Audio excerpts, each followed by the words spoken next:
오늘 말씀을 보면 막달라 마리아가 예수님을 부활하신 것을 먼저 보았다라고 되어 있는데, 어제 큐티 본문 이제 마가복음의 기사를 보면 여인들 3명이 등장합니다. 근데 이게 누가복음하고 이름이 조금 다릅니다. 마가복음에서는 막달라 마리아 그리고 알페오의 아들 그 요새라고 되어 있는데요. 요새라는 사람의 이름이 알페오였고, 알페오의 아들 야고보의 어머니 마리아와 살로메, 그러니까 세베대의 아들의 어머니, 이렇게 해서 제자들의 어머니 2사람과 막달라 마리아가 예수님께 그 유향을 바르러 갔다.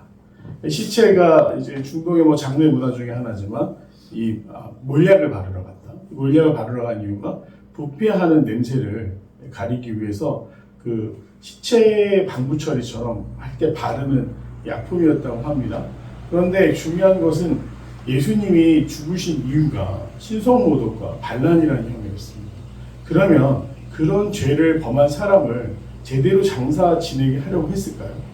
그런데 원래대로라고 한다면 길가나 그냥 사람들이 이렇게 길가에 오가면서 볼 수 던져놔야 되는데, 근데 재미있는 건 그때 사내들인 공회원 중에 한 명인 아리마대 사람 요셉이 자신이 자신의 가족 매장지로 쓰려고 했던 그 무덤에 예수님을 모시겠다라고 합니다. 참 이례적인 일이죠. 예수님의 죽으심을 보면서 오히려 몸을 사려야 되는데 아리마대 사람 요셉이라는 사람의 그 담대함으로 인해서 예수님이 장사를 지낼 수 있게 되었고, 그 돌문을 이제 굳게 돌로 쌓아서 막아뒀는데 여인들이 그 장사 과정을 장례 과정을 치르러 갔다라는 점에서 굉장히 용기 있는 행동이었고, 사실 너무나 아쉬운 부분들은 제자들이 예수님과 어떤 관계였죠?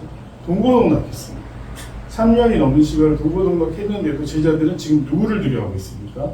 사람들이 두려워서 숨어있는 상황이고, 오히려 제자들이 그 장례의 모든 과정을 해야 되는데 여인들이 예수님의 장례를 위해서 나선 상황, 이 상황만 보더라도 예수님이 이 땅 가운데 오셔서 보여주셨던 공생애를 통해서 누가 많이 은혜를 받았는가를 알 수 있습니다.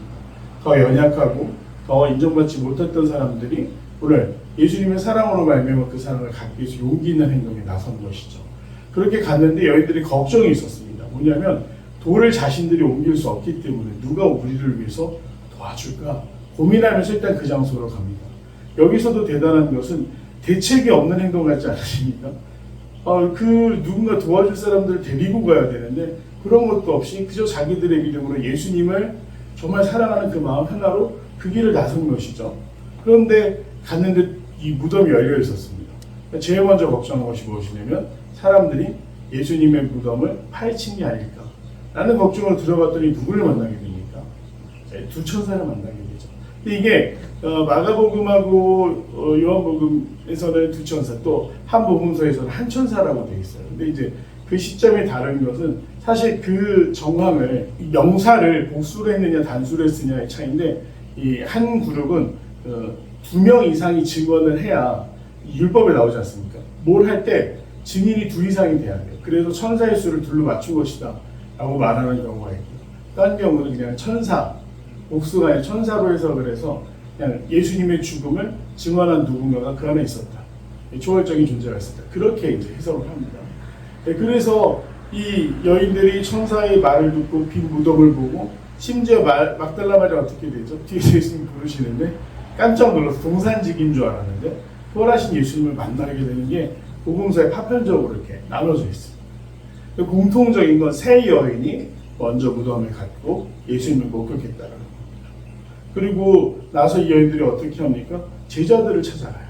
숨어있는 제자들을 찾아가서 그들에게 예수님이 부활하셨다는 사실을 알리는데, 너무나 안타까운 것은 이 제자들은 예수님이 3번이나 공생의 기간 중에 3번이나 내가 십자가 달려 죽을 것이고 3일 만에 부활할 것이다 라는 것을 배웠습니다.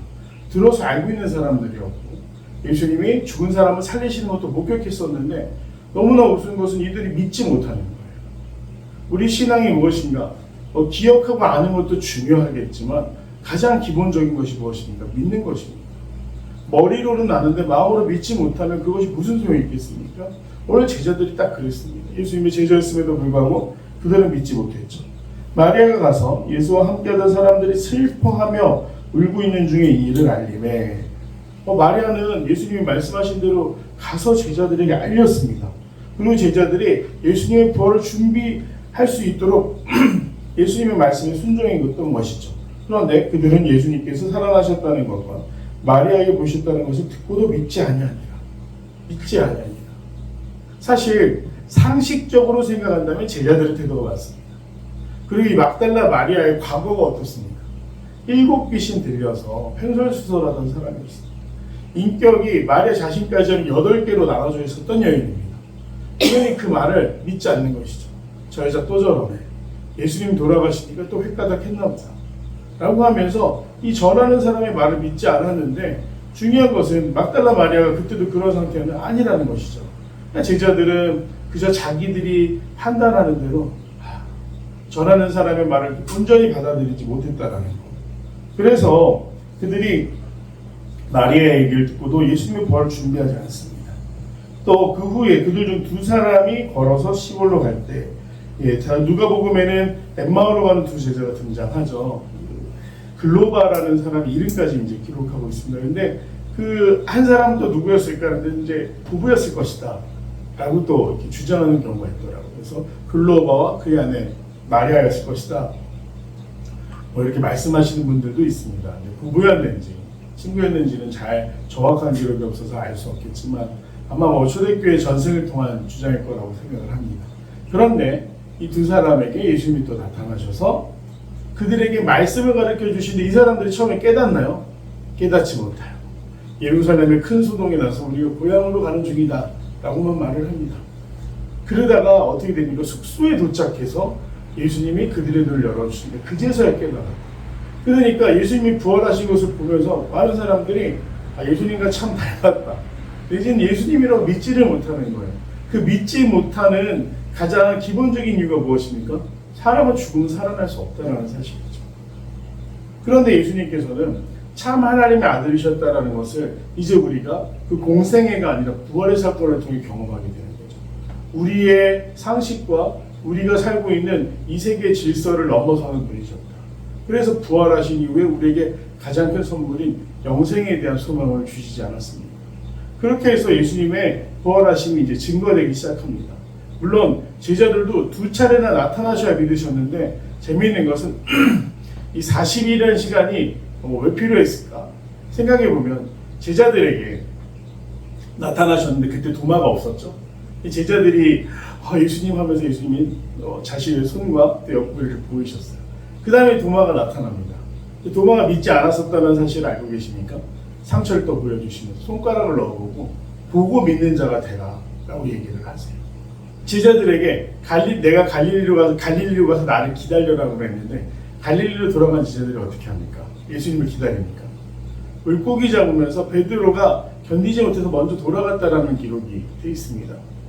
부활의 증인으로 간 것이 아니라 부활하신 예수님 만난 후에도 여전히 그들은 작은 기다림에도 연약한 모습을 보입니다. 그제서야 예수님이 해변에서 내 양을 먹이라, 내 양을 먹이라, 내 양을 돌보라라고 말씀하시면서 이들이 변화를 겪게 되고 40일간 함께 하시면서 그들에게 부활의 신비에 대해서 가르쳐 주시는 것이죠. 이 부활이라는 사건이 우리가 상식으로는 믿기 어렵다. 그리고 그 믿기 어려운 사실을 가장 먼저 누구에게 보이셨는가? 정신이 온전치 못하다라고 손가락을 받았던 여인에게 보이셨다.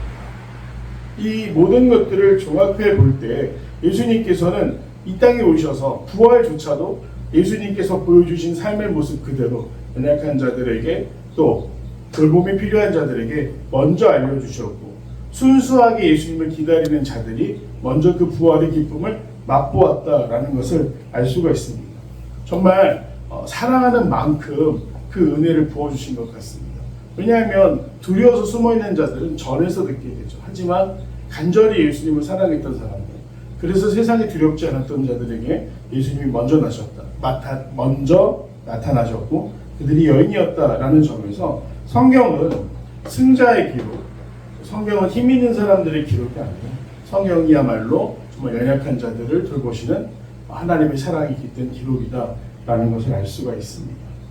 정말 중요한 것은, 그리고 이 부활의 증언이 이 100년 동안 한 번도 바뀌지 않고 동일한 증언으로 계속된다는 거예요. 주일날에도 말씀드렸지만 누군가 양심선언 하듯이 사실 부활하지 않으셨는데 그때 제자들이 사람들을 모으기 위해서 예수님의 어떤 그 사상을 이어가기 위해서 했던 그런 기록이 없어요. 뭐 양심선언처럼 부활하시지 않았다라는 기록이 없습니다.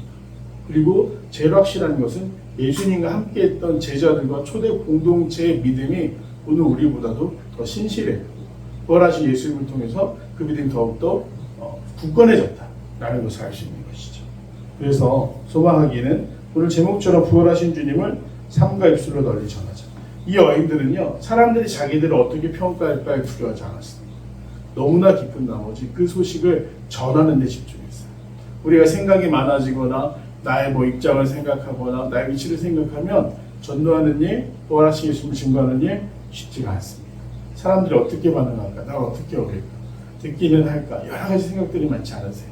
또 거절당할 때 그 참 부끄러움과 수치스러움 또 어떻습니까? 참 쉽지 않다. 그런 생각을 하게 됩니다.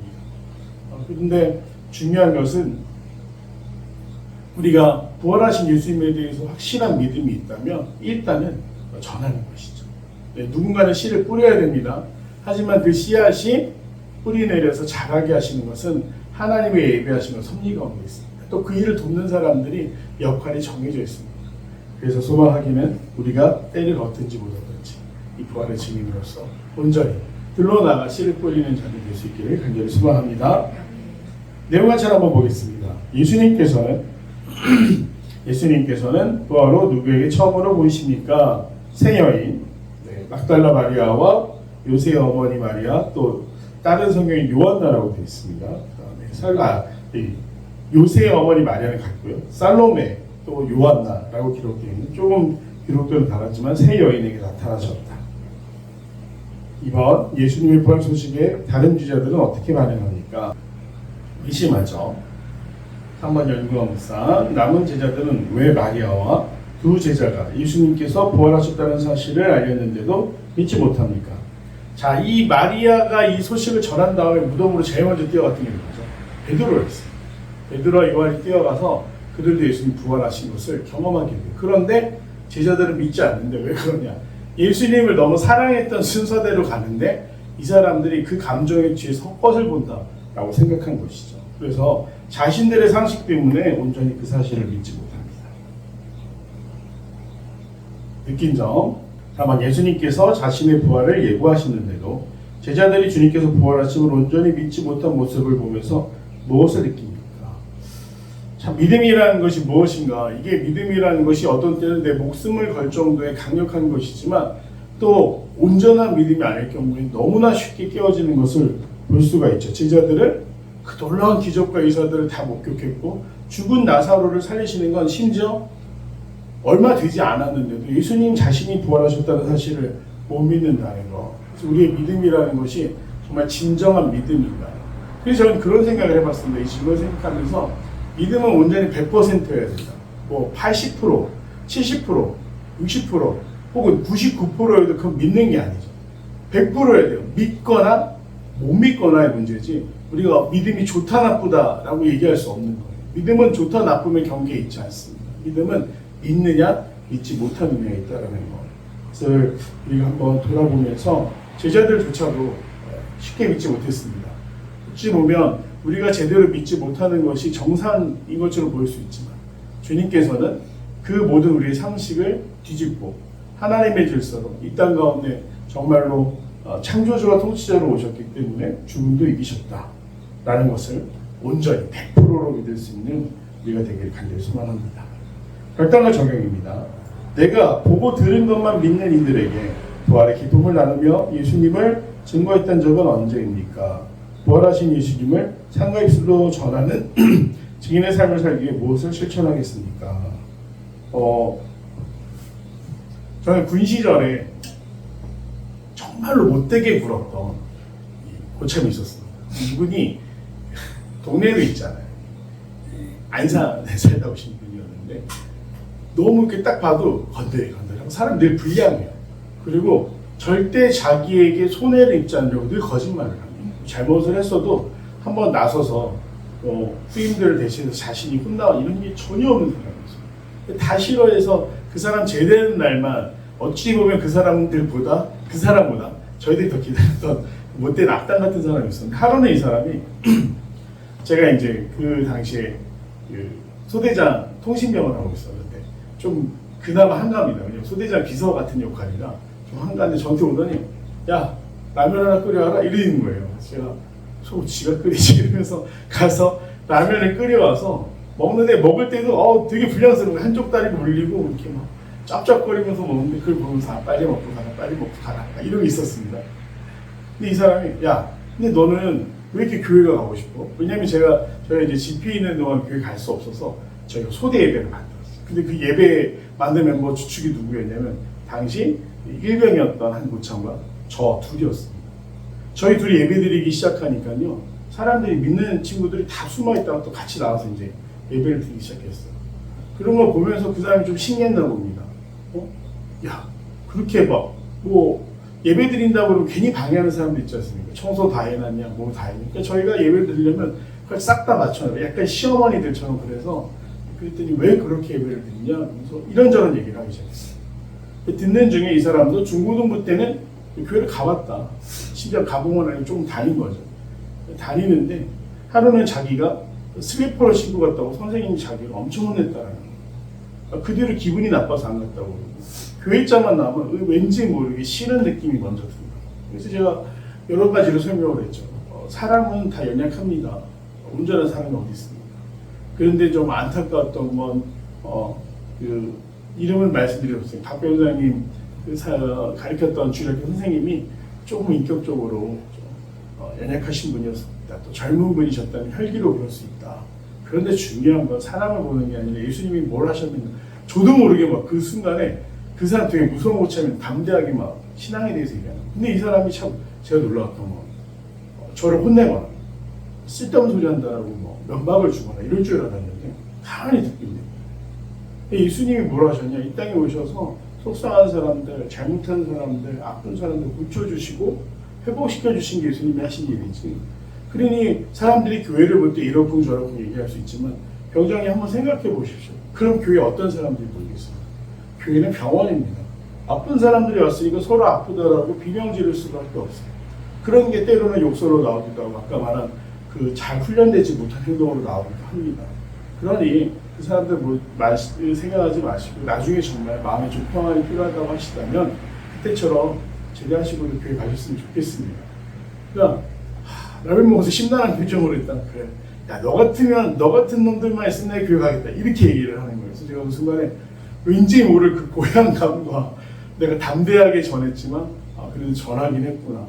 그리고서 이제 고린도전서 말씀처럼 누군가는 또 모르줘서 잘하게 하고 열매맺게 하겠구나. 그런 생각을 해봤어요.